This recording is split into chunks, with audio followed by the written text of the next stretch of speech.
Coach, just real quick, when you look at Grayson, what's his status as far as the ankle? I know it's a sprain, but Yeah, X-ray's negative again. Re-aggravated the same ankle, and he'll be day-to-day. okay. You talked about the passing and the turnovers, and again tonight, 20 led to 31 points. But how would you assess how those happened tonight? Was it forced? Yeah, I mean, we got to handle their pressure better. I thought we found some things in the first half that worked really well in terms of our movement and passing cut offense. We didn't sustain it when they went on runs. Okay, we didn't stay locked into that plan. I had too many lost possessions because of it. But we've had issues with that throughout the course of the year of taking care of the basketball. It reared its head tonight. And, this team is an elite defensive team, the best defensive team in the league that we're playing against. So you have to execute. And then the composure part just seemed like a few of the times. Yeah, we didn't keep our composure. Okay. Yeah. Was that just a matter of, the game's not going your way, the crowd getting into it, or what would you attribute that to most? All the above. Okay. But we got to be better. Coach, there was that exchange with you and Bradley Beal in the fourth quarter timeout. Was that just a heat of the moment type thing? Yeah, just talking through the game. Yeah. In what areas do you feel like this team can be better at handling the adversity when they have those stretches when the ball's not going in the basket? And we can't let the refs distract our focus. And the refs didn't beat us to what the T-Wolves did. Okay, we got some bad calls, but that happens in every game. Okay, it happens both ways. We have to be locked in, and we can't let that distract our focus. And when they're scoring on us, okay, and we're not getting the right stops, we can't not be organized offensively. And we had too many possessions like that. Without getting into too much detail, what was the message and kind of level and belief in the locker room after this one? Keep challenging each other, okay, but stay connected. There's a lot of love in that locker room with that team, and we got to make sure that we can challenge each other, listen to one another, okay, and remain connected, and that's where we're at. Frank, just the composure part of it, has that been something that you guys have battled throughout the season? Not really. We've been a pretty poised group, throughout the course of the season. Came back in a lot of fourth quarters when we've been down. Stay locked into the game, but the emotions are higher in the playoffs, and the NBA playoffs will test your emotional stability, right? And we got to make sure that as our first time going through this together as a group, again, when we face adversity, okay, we have to respond to it. And we didn't handle it well enough tonight. We'll learn from it and be better going forward. How do you coach, like as far as the officiating goes, when close calls go against you? How do you Next coach play. that? What's that? Next play, you let them hear about it. You let the rest hear about it. Hopefully, they you can, they can understand that maybe they missed a couple, okay, and it swings back your way. You try to do the best you can with that, but your group's got to turn their focus to the next play. That's something we talked about before the playoffs even started. Okay, things are going to go wrong in certain stretches, whether it's our offense, our defense, foul trouble. Okay, the refs. Things are going to go wrong, at certain points in the playoffs, and you have to have a next play mindset. You have to execute the next action. Okay, locked into what's happening next, not what just happened previously. Coach, just looking at obviously Grayson goes out, I'm thinking, okay, I'm gonna put somebody else in that hasn't played. What was the thought of talking on the sideline of maybe going with somebody else as far as getting in that? Yeah, we just we have a rotation where we just extend. We're going to extend our starters heavy minutes anyway tonight. We're going to try to get this game with those guys extending, and so we just needed Eric and Royce to fill in the gaps. Are you at this point, like you beat down 0-2, are you confident? Okay, you can even the series, and I guess a better way to ask it would be, what makes you confident that you can even the series? We got a great team, okay, and we've shown that throughout stretches. We've had our bumps in the road, as you would expect with a group that's put together in year one. Okay, we've had our bumps in the road. It hasn't been an easy run for us, but through those bumps in the road, we've responded and gotten better from that. Okay, and we played some of our best basketball down the stretch. And, first time going through it in the playoffs, okay, more adversity, we'll handle it and we'll get better from it. So I'm very confident in what our games are going to look like in Game 3 and Game 4. What were you encouraged by early in the first half, though? The improvements from Game 1, second chance points, and also bench scoring. Yeah, the defensive plan was good. Our defensive adjustments I liked. I would run back the defensive side of this game again. We got to do a better job on McDaniels and Conley, but the job we did on Edwards, holding that team to 105 points, I think is going to be defensively enough to beat these guys. Okay, but offensively, we did some things. We made some offensive adjustments philosophically, how we want to attack these guys and how we want to attack their pressure, and a lot of it looked really good. we just didn't sustain it in the second half. To that point, why do you think it didn't sustain in the second half? Lost focus. What do you attribute that to? Just the loss of focus? Yeah, first time being together, okay, not handling our adversity in that second half. Devin, obviously you've been in this situation before, even last year, down 0-2, went back home and even the series. But when the game unfolds like it did tonight with the turnovers and losing composure a little bit, how do you guys respond to that? We just got to regroup. We have 2 days to think about it, 2 days to sit with it. We've showed that in spots this season, and it's something that we need to correct and correct urgently. Is it, as the game is going, I know obviously having those conversations with the official, I know what you're trying to accomplish. Okay, this is how I'm seeing the game.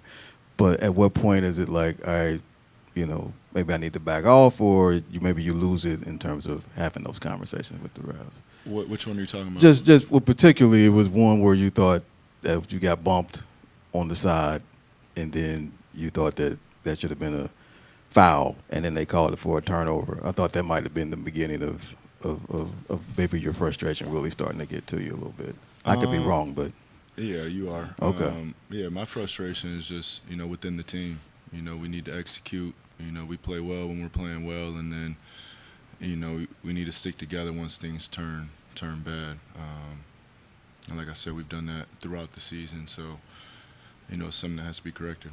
And Kevin, when you said before about keeping composure, thought that would be big that's big in the playoff series. How would you assess you guys not being able to do that when they got to the point where they were extending the lead a little bit in the second half? Sorry, say that one more time. When the second half, when they started extending the lead and looked like composure was being lost a little bit, how do you assess that part of the game? Yeah, they went on a run. I mean, we was trying to figure it out. More than anything, they just played great ball, and we trying our best to get out of those little slumps when we go on a 7-8-0 run. And I think we still try to put ourselves in position to win there. We cut to like 13, like 12, but we just couldn't get over that hump. So this team's been killing us in the third with those runs, so we got to figure that out. Another thing I have for you is, what are they doing defensively to maybe get you guys out of your sets? Brad was saying that not getting into the offense fast enough. Is that part of it? Okay. We definitely could play a little bit more faster and simplify a little bit more and get out of transition, but that comes with getting stops. But yeah, we can always do things faster. Book, when you look at the points off turnovers, I think it was 31-2. What stands out to you about how that number got that big? Is that like a backsided question? I'm just trying to ask, like, how did the discrepancy get that big in your mind? Like, what How led did to they that? score off turnovers, or how did I turn the ball over? Both, either one. I mean, the turnovers are turnover, and then they ran out and scored. They had numbers, and it's obviously something that I need to be better with. Kev, when you look at the offensive process in the third quarter, what do you feel kind of got away from you guys on that front? A little stagnant. I think we also got some good looks that we couldn't hit, and on the other side, they stretched us out. With the trap and the pick and roll, and now you got guys going downhill off a closeout, and it's tough to stop. And I think that's what that's what their offense does. They, when you trap you trap them Conley, we stretch out, get guys going on the other side. So that was tough. It was just a tough stretch for us there, and it's been happening in the third, so we got to figure that out.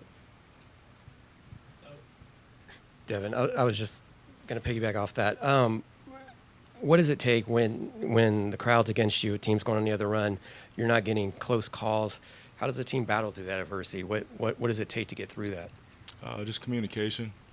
Talk to each other. That's when you have to be as close as ever in a hostile environment on the road. Just talk your way through it. Hold each other accountable. Have them honest conversations, and understand it's for the best of the team. Has this been something you guys have been dealing with throughout the course of the season? Yeah. This is for both you guys. You mentioned that hostile environment. The series now shifts back home. You had that support. What's your message to Suns fans? I mean, don't count us out. You know, it's a series for a reason.